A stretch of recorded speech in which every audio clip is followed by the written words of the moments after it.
West Bengal गभर्नमेन्टमा 2,50,000 भन्दा ज्यादा government जब vacancy आएको छ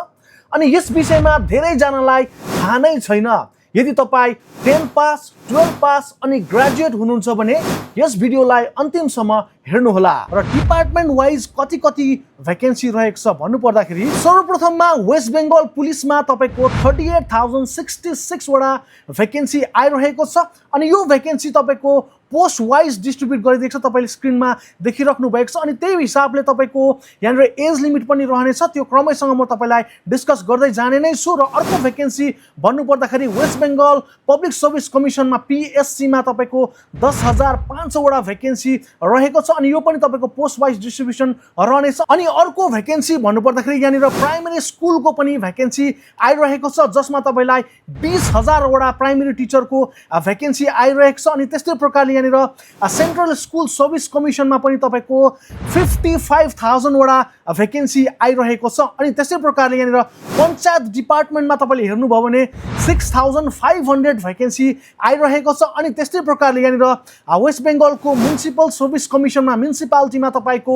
20,000 वटा भ्याकेन्सी आइरहेको छ। अनि त्यस्तै प्रकारले कोअपरेटिभ सर्भिस कमिसनमा तपाईको 3,000 वटा भ्याकेन्सी आइरहेको छ। अनि त्यस्तै प्रकारले यहाँनिर तपाईको डिस्ट्रिक्ट वाइज तपाईको यहाँनिर भ्याकेन्सी हेर्नु पर्दाखेरि यहाँनिर तपाईको आँगनबाडीमा पनि तपाईको 15,000 वटा भ्याकेन्सी आइरहेको छ। अनि ग्रुप डी मा तपाईको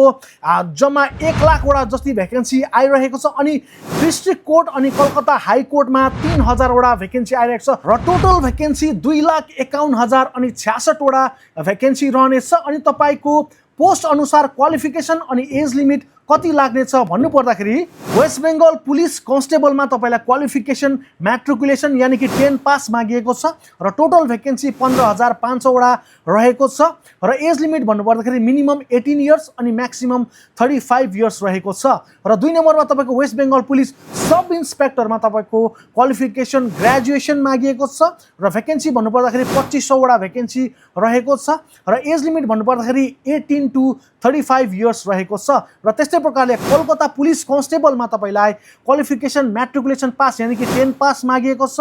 र तपाईको भ्याकेन्सी भन्नुपर्दाखेरि 10,400 वटा भ्याकेन्सी रहेको छ। र एज लिमिट भन्नुपर्दाखेरि 18 to 35 इयर्स रहेको छ। र त्यस्तै प्रकारले यहाँ 4 नम्बरमा कोलकाता पुलिस सब इन्सपेक्टरमा तपाईलाई ग्रेजुएसन नै मागिएको छ र टोटल भ्याकेन्सी तपाईको 600 वटा रहेको छ। अनि यहाँ तपाईको एज लिमिट भन्नुपर्दाखेरि 18 to 35 इयर्स रहेको छ। त्यस्तै प्रकारले यहाँ कोलकाता पुलिस ड्राइभरको पोस्टमा तपाईलाई यहाँ 10 पास मागेको छ म्याट्रिकुलेसन पास अनि तपाईको भ्याकेन्सी भन्नुपर्दाखेरि 666 वटा रहेको छ। र यहाँ तपाईको एज लिमिट भन्नुपर्दाखेरि मिनिमम 18 अनि म्याक्सिमम 45 इयर्स रहेको छ। र त्यस्तै प्रकारले यहाँ फरेस्ट गार्डको लागि पनि भ्याकेन्सी रहेको छ अनि यसमा तपाईको क्वालिफिकेसन मात्र 10 पास मागिएको छ र तपाईलाई यहाँ टोटल भ्याकेन्सी भन्नुपर्दाखेरि 1,700 वटा भ्याकेन्सी रहेको छ र मिनिमम एज लिमिट 18 इयर्स अनि म्याक्सिमम एज लिमिट 37 इयर्स रहेको छ। र त्यस्तै प्रकारले जेल वार्डनको पनि भ्याकेन्सी रहेको छ र जेल वार्डनको लागि तपाईलाई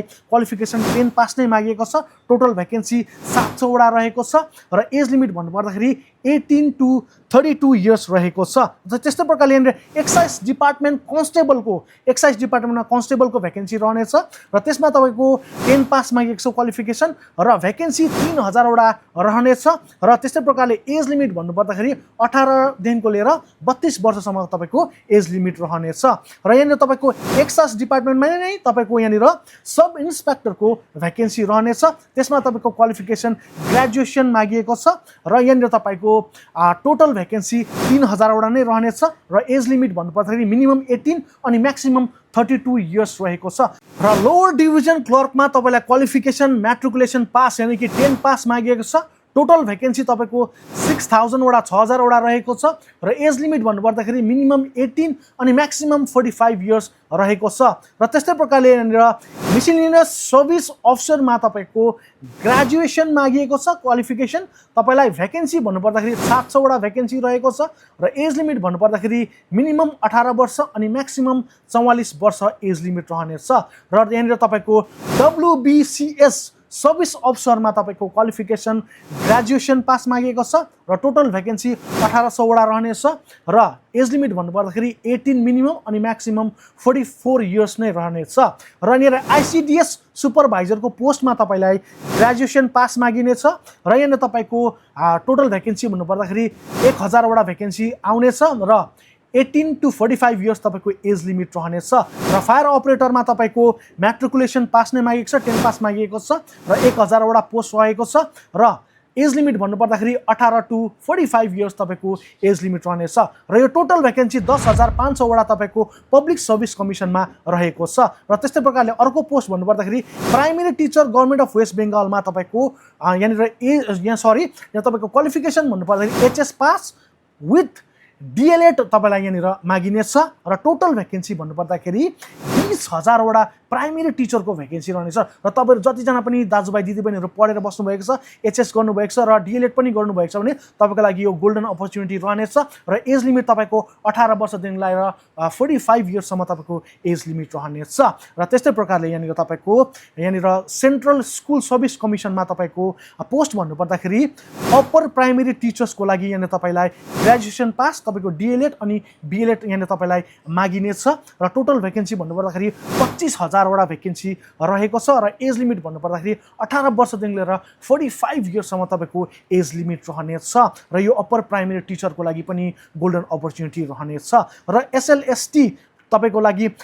9 to 10 क्लास टिचरको लागि यहाँ तपाईँको क्वालिफिकेसन ग्रेजुएट विथ बिएड मागिनेछ र यहाँ तपाईँको टोटल भ्याकेन्सी 15,000 वटा रहनेछ र एज लिमिट भन्नुपर्दाखेरि 18 वर्षदेखि लिएर 45 वर्षसम्म तपाईँको एज लिमिट रहनेछ र त्यस्तै प्रकारले यहाँनिर 11 to 12 क्लास टिचरको लागि भ्याकेन्सीमा तपाईँको क्वालिफिकेसन यहाँ तपाईँलाई पोस्ट ग्रेजुएसन विथ बिएड मागिनेछ र यसमा पनि 15,000 वटा नै भ्याकेन्सी रहेको छ र एज लिमिट पनि 18 वर्षदेखि लिएर 45 वर्षसम्म नै एज लिमिट रहेको छ र यो सेन्ट्रल स्कुल सर्भिस कमिसनमा चाहिँ तपाईँको टोटल भ्याकेन्सी थियो 55,000 वटा अनि त्यस्तै प्रकारले यहाँ पञ्चायतमा तपाईँको यहाँनिर तपाईँलाई क्वालिफिकेसन कति मागिएको छ भन्नुपर्दाखेरि यहाँनिर भेरियस स्टाफ्स भनेर भनेको छ म्याट्रिकुलेसन पास टु ग्रेजुएसन पासहरूको लागि यो भेरियस तपाईँको पोस्टहरू आउनेछ यहाँनिर पोस्ट मेन्सन भएको छैन पञ्चायतको लागि र टोटल भ्याकेन्सी तपाईँको 1,500 वटा र एज लिमिट तपाईँले पक्रिराख्नुहोस् 18 वर्षदेखिको यहाँनिर 45 वर्षसम्म तपाईँको एज लिमिट यहाँ अहिले तपाईँले पक्रिराख्न सक्नुहुनेछ र त्यस्तै प्रकारले यहाँनिर तपाईँको म्युनिसिपल सर्भिस कमिसनमा तपाईँको वेस्ट बेङ्गल अल म्युनिसिपल स्टाफ्सहरूमा तपाईँको म्याट्रिकुलेसन 10 को पनि आउनेछ अनि ग्रेजुएसनको पनि आउनेछ 20,000 वटा भ्याकेन्सी आउनेछ र एज लिमिट तपाईँको 18 वर्षदेखिको लिएर 45 वर्ष नै रहनेछ र त्यस्तै प्रकारले कोअपरेटिभ सर्भिस कमिसनमा तपाईँको